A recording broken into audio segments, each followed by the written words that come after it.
The Draft Lottery, a live report on tonight's picking of the birth dates for the draft. Here at Selective Service By the mid-60s and 70s, the Vietnam War was in full swing.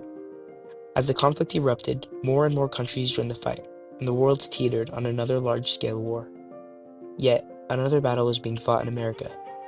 To supply the enormous war effort, the draft was reinstated, and millions of young men were sent to deadly battlefields. The nation erupted with riots as the war dragged on. This is the story of the Vietnam draft and how the country fought to end the senseless death and destruction the Vietnam draft caused.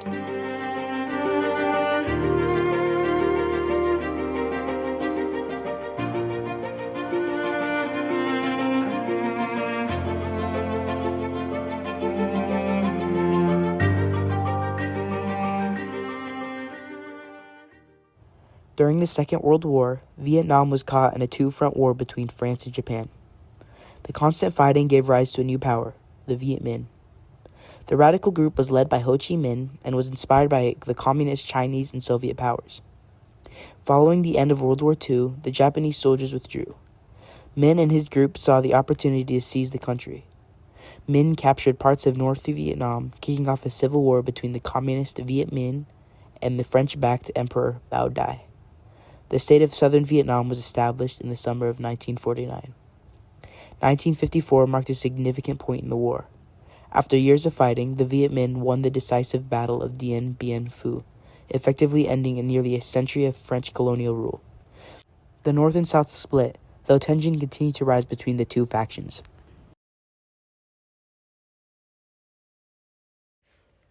As the Cold War intensified, the United States' anti-communist policies strengthened.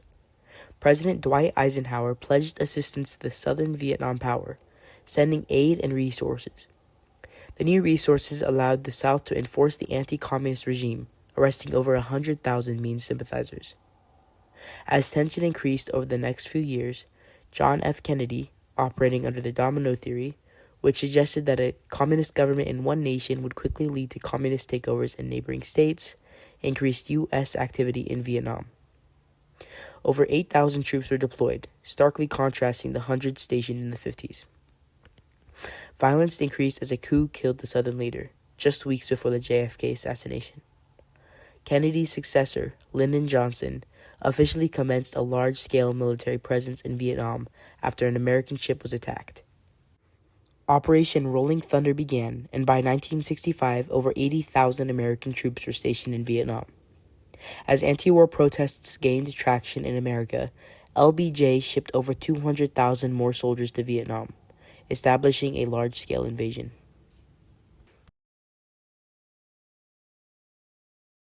As the war raged, the draft intensified, and hundreds of thousands of Americans were drafted. The 2 million-plus soldiers drafted, as well as the tens of thousands of senseless deaths, incited various riots across the country.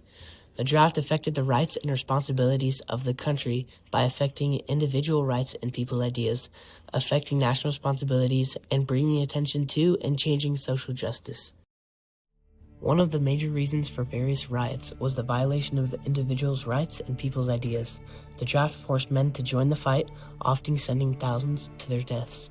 The draft violated individual rights by forcing them to fight in a pointless war, and arrested those who protested and dodged the draft. Many viewed the draft as a death sentence because of the danger it caused. These violations caused riots as people from all over the U.S. protested the draft. There weren't protests going on just because people hated war necessarily. It was because they hated that war. I can't speak for everybody, but it was so nonsensical. It made no sense whatsoever. They're taking a hill and dying and then shooting down the helicopters, taking another hill, dying and shooting. The U.S. draft affected the national responsibilities because of how it changed the drafting laws and rights.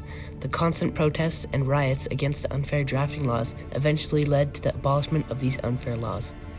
The Vietnam War also changed the United States' focus on its people, its economy, and education to fighting the war in Vietnam, trying to fight communist ideals, which came at the cost of many citizens and families in the U.S. And the more I heard about it, the more upset I became at the randomness, just the randomness of us as young people not being able to have a choice as to what would happen Social justice was severely impacted during this hectic time that was the Vietnam draft. The draft brought an abundance of attention to social justice because of the multitude of protests that went on during this time and encouraged young people to fight for their rights and justice. It also brought attention to the disparity between the rich and poor because of how much easier it was to evade the war when you are more economically stable. Anti-war demonstrators protest U.S. involvement in the Vietnam War in mass marches, rallies, and demonstrations.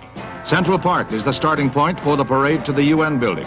The estimated 125,000 Manhattan marchers include students, housewives, beatnik poets, doctors, businessmen, teachers, priests, and nuns. The Vietnam draft was an important historical event because of its lasting impact on the individual rights, national responsibilities, and social justice. It was a violation of personal rights of young students across the country because it forced many to join the military and die in a pointless war. The national outcry forced the government to reconsider its policies. The draft was overhauled, establishing a new volunteer system. However, the impact of thousands of deaths forced the country to recognize that the social justice of the government needed to be reevaluated. Yet, despite the chaos at that time, it led to a system in which young people with bright futures will not die in a senseless war. At 12:30 Paris time today, January 23, 1973, the agreement on ending the war and restoring peace in Vietnam was initialed by Dr. Henry Kissinger on behalf of the United States and Special Advisor Lee Duc-Tho on behalf of the Democratic Republic of Vietnam. The agreement will be formally signed by the parties participating in the Paris Conference on Vietnam on January 27, 1973 at the International Conference Center in Paris. The numerous protests during the draft era resulted in many reforms. The first significant reform was the abolition of the mandatory draft in favor of a volunteer-based system. The president also pardoned many men who had evaded the draft, freeing hundreds of those who had been imprisoned. Another direct consequence of the draft was its impact on the economic stability of the United States. With a predominantly male workforce drafted, a large number of jobs became available. The tens of thousands of deaths meant that the industry was interrupted and the nation was divided. The negative effects prompted the implementation of some changes. The GI Bill facilitated the subsidization of education, allowing military personnel to reintegrate into the workforce, while draft-eligible students could also secure jobs despite lacking higher education. The GI Bill had a major effect on the education of draftees by helping them pay for higher education. This higher education helped the draftees find jobs and sustain a living for themselves and their families. This bill was very helpful for the workforce because after the draft, it put and kept workers in the workforce. Another major change was the abolishment of the draft system. Currently, there's no draft in place, but an all-volunteer system. The current system means fewer military soldiers and the infringements on personal rights are practically non-existent.